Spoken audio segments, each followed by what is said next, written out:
नमस्कार साथियों, आज मैं आपको ले चल रहा हूँ एक ऐसे पावन धाम की ओर जो न सिर्फ हरियाणा की गोद में बसा है बल्कि हमारी सनातन संस्कृति की जड़ों से भी जुड़ा है।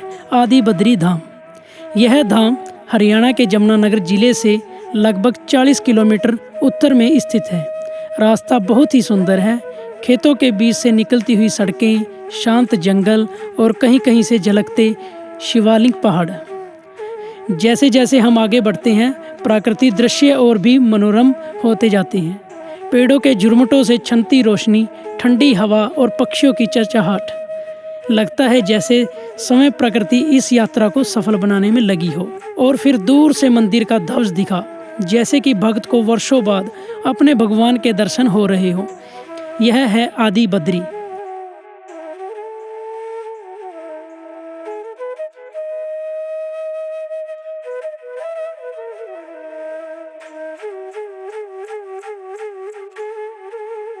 वह धाम जहां भगवान विष्णु ने युगों युगों तक वास किया। यहाँ के हर पत्थर, हर वृक्ष, हर हवा के झोंके में एक दिव्यता समाई हुई है। मंदिर का परिसर बहुत ही शांत और आत्मिक ऊर्जा से भरपूर है।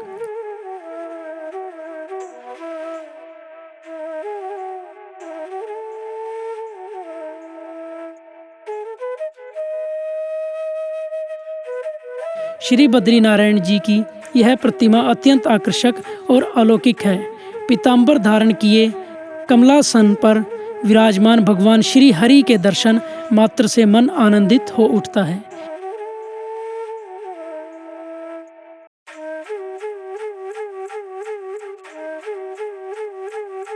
वहाँ से प्राचीन होने के कारण ही आदि बद्रीनारायण कहते हैं। अच्छा। आदि मतलब प्राचीन होता है ना। हाँ जी, हाँ जी। इसलिए आदि बद्रीनारायण नाम पड़ा भगवान का। हाँ जी। यहाँ ये चारों धाम है यहाँ पे। हाँ जी, हाँ जी। नारायण जी हो गए, सामने केदारनाथ जी हैं, हाँ जी। ऊपर माता मंत्रा देवी हैं, हाँ जी। रास्ते में सरस्वती जी को दोस्त मिला होगा आप लोग। हाँ जी, हाँ जी। ये यहाँ सिंधुवन के चारों धाम है। एक प्राचीन कथा के अनुसार एक बार भगवान विष्णु जी बैकुंठ को छोड़कर बिना लक्ष्मी जी को बताए पृथ्वी लोक आ गई। यहाँ तपस्या करने लगे।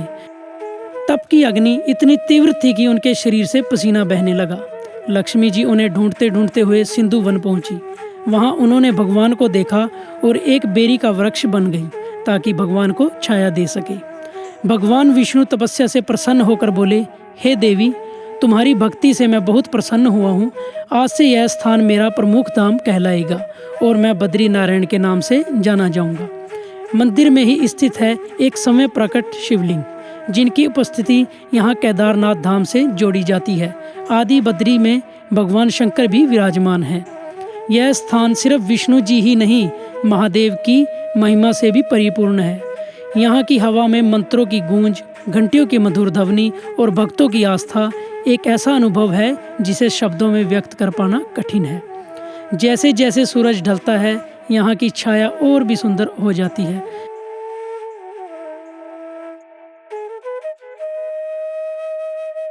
लगता है जैसे भगवान स्वयं अपने धाम पर स्वर्ण आभा बिखेर रहे हैं। अगर आप जीवन की भागदौड़ से थोड़ी देर के लिए रुकना चाहते हैं, अगर आप अपने भीतर की शांति को महसूस करना चाहते हैं, तो एक बार आदि बद्री धाम जरूर आइए।